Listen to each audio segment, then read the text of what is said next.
Hey guys, Flamin' Shark back with another video. This is going to be the review for my blind commentary, blind reaction to episodes 45, 46, and 47 of Hunter x Hunter. This was a set. This was a fucking set. I had my probably new favorite episode of Hunter x Hunter was in this set, that being episode 47. I thought 47 was incredible. But yeah, we have a wonderful little set of Hunter x Hunter with just a crazy final episode there. That was just, mwah, that was delicious.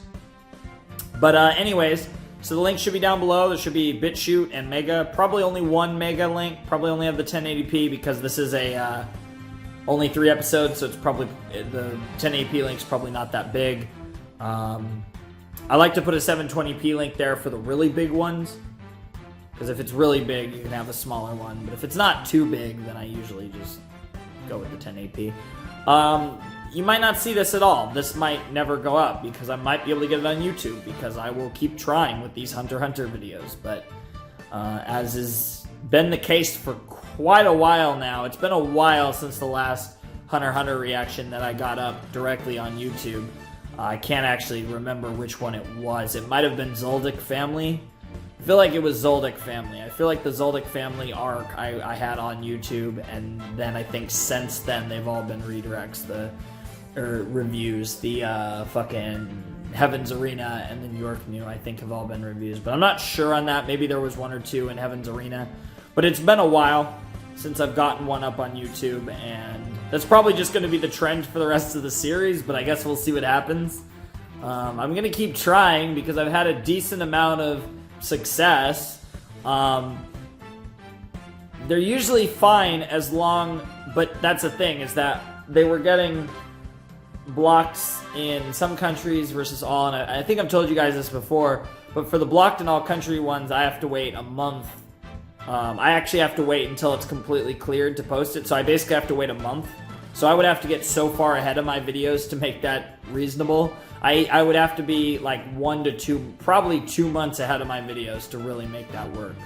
Or at least be that ahead with like Hunter. So obviously we're not doing that because, yeah, or I'd have to wait that long to post them and that would be really sauce. So yeah, that's what's going on with that. But I keep trying to get them up. If I get some that are only blocked in some countries, obviously I'll post them on YouTube. Obviously I don't want to do the reviews and the whole reaction in the description, that whole thing, unless I have to. So yeah, but whatever the case may be, these were some spicy episodes. I really enjoyed them, and yeah, that's really cool. So anyways, as far as my thoughts on these episodes, I'd say, like I said, they were really good, but 47 in particular was the best. You really should, oh yeah, I think I mentioned, but links down below in the description. BitChute, Mega for the reaction, and then Patreon, Discord, Twitter, my anime list, Google Doc, and email address for various things you might be interested in, whether it's seeing what anime are on my list, even though that's nowhere near the actual full list, or fucking, I don't know, I just named all those places. You can figure it out. You guys are smart. I believe in you. Even though we're all just wasting our time watching fucking anime. Maybe we aren't as smart as I thought. Oh well, who cares? We have Kurapika Daddy, and if we have Kurapika Daddy, we're gonna be okay. But speaking of Kurapika Daddy, these episodes had a lot of focus on Kurapika. What a shocker. I feel like this whole arc has kind of centered around Kurapika and his revenge for the Kurta clan, his revenge for the Kurta family, you know, by getting revenge on the Phantom Troop. And that continues. In episode 45, they're interrogating Uvo, and the fucking Phantom Troop people pretend to be the Mafia and break them out. And they also kill the leader of the bodyguards in the process, who was leading the mission.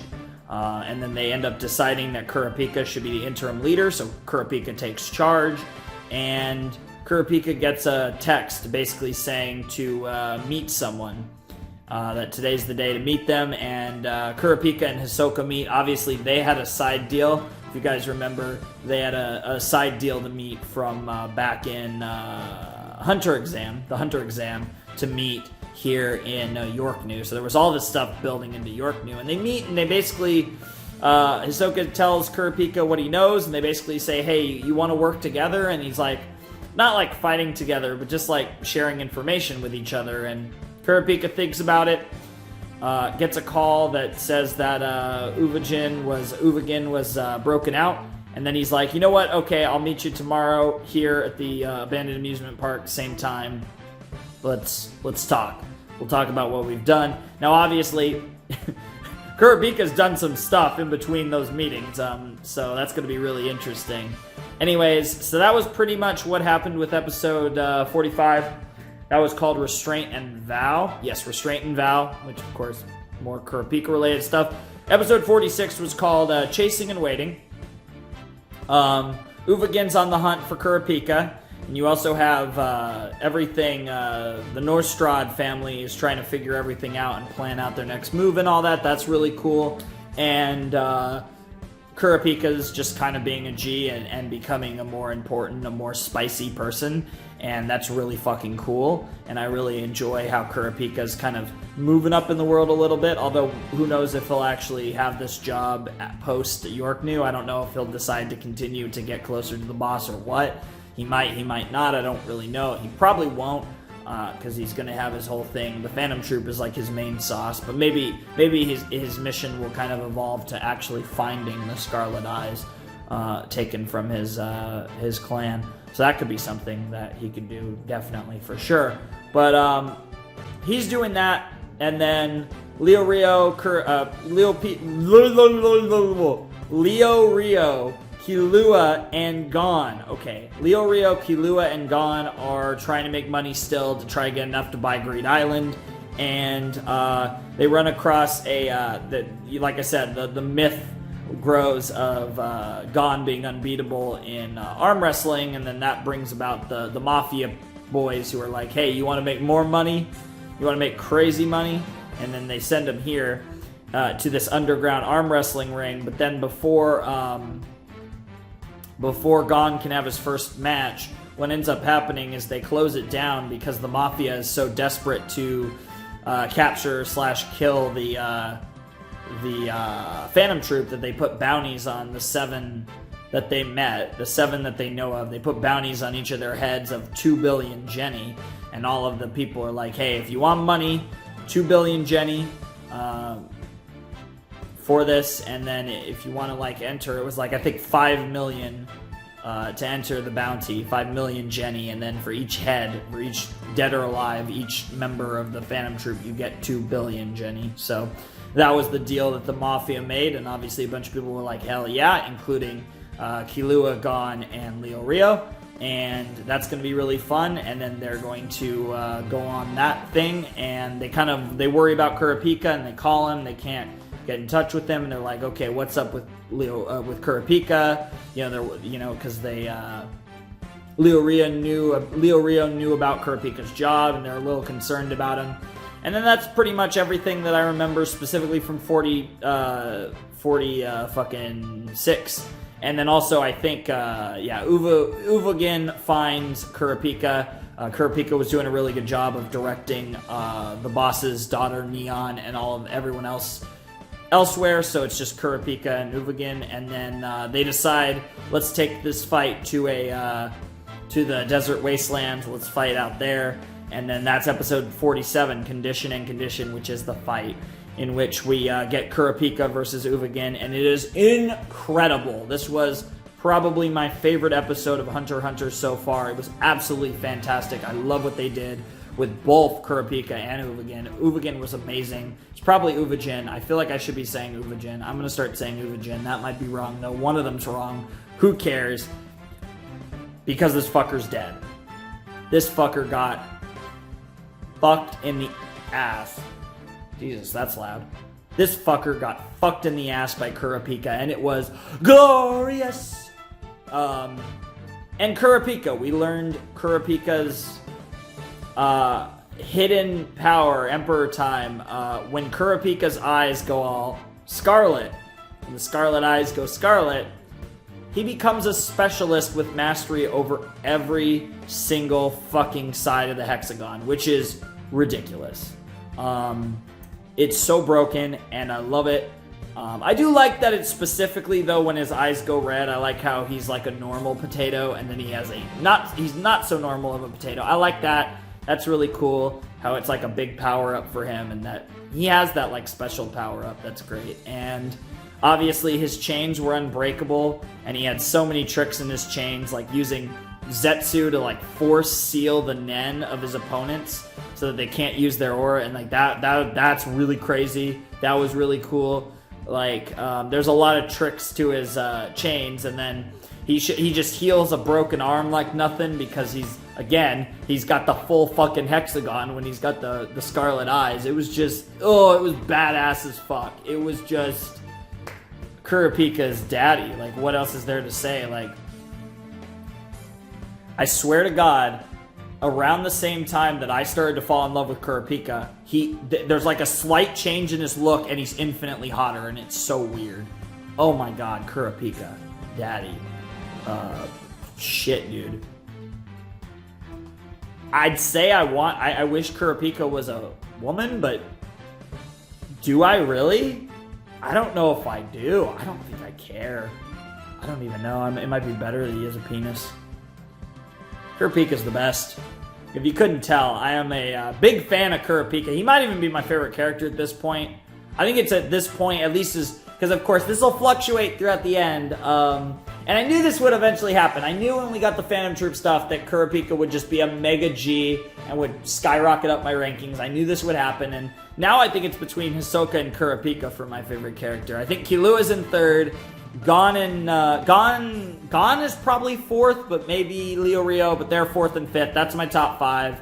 After that, maybe Illumi. Uvojin might actually be there. I mean, he was just fantastic in this, and he went out like such a G. And he wasn't quite as much of a G as Kurapika, but he still went out like a G, so respect to him. He was really cool. I really loved his story that they told over the course of this arc. That was really fun. And yeah, I don't know what else there is to say about these episodes. They were just fantastic, but especially episode 47 was, in my opinion, probably the best episode of Hunter x Hunter so far. And I think that's... I don't know how long that's going to last. I wouldn't be surprised if before the end of this arc, I have a new favorite episode. But I would say, so far, that's my favorite episode. And that's pretty cool. That's pretty cool. I feel like I did not necessarily have a distinctive favorite episode so far, which I usually do. But no, episode 47 was just the spice. Like, that was, I think, one of the... Like, I think I appreciate Hunter x Hunter a ton. And it's just such a great show, and I love it so much. But that was one of the moments where Hunter x Hunter was godly. And I feel like as amazing as Hunter x Hunter has kind of consistently just been really good, there hasn't been too much as far as just being completely godly for me. That was a godly episode. So more of that, and Hunter x Hunter is going to, then it's going to start maybe climbing up the ranks of my favorite series. Because I think it has a long way to go to get near the top. But this was spice. And I do love me some Hunter x Hunter. I am very much enjoying it. And we're in for the long haul. Like I said, even if I do finish it this year, it's still probably going to be around for most of the year. So it's going to be a while. And I'm all for it. I love the journey. And like I said, we're going to be doing more shorter shows, I think, in the coming months. So it's going to be nice with Hunter x Hunter. That's going to be a constant on the channel for quite a while. So yeah, I love this. I love this. I thought it was great, and I'm really excited for some more. I'm really excited for some more Hunter x Hunter, but I think for the time being, now is as good a time as any for me to bid you adieu. But yeah, seriously though, obviously again, one more time, reactions down below, of course. But also check out the other links if you want. There's a Patreon poll, movie poll going on in the month of February right now. It's Akira, Grave of the Fireflies, Spirited Away, Persepolis, Paprika, Mind Game, Inside Out, Incredibles, Kubo and the Two Strings. I think that's all of them. And then there'll be a movie poll every month, at least one. I might eventually do two.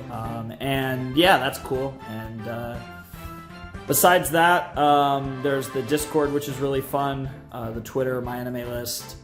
Like I said, the email and all that fun shit. So if you want to check all that stuff out, it's down below in the description. And yeah, anyways, that's all I gotta say. So, Flamin' Shark signing out. I hope you guys have a wonderful, fantastical day, and I will see you next time with another video. Thanks for watching. Peace.